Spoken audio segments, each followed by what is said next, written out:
بسم الله الرحمن الرحيم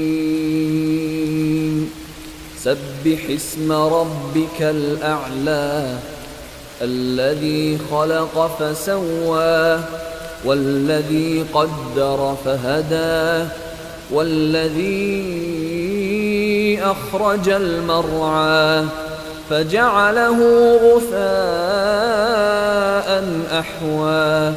سنقرئك فلا تنسى إلا ما شاء الله إنه يعلم الجهر وما يخفى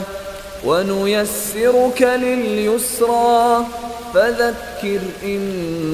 نفعت الذكرى سيذكر من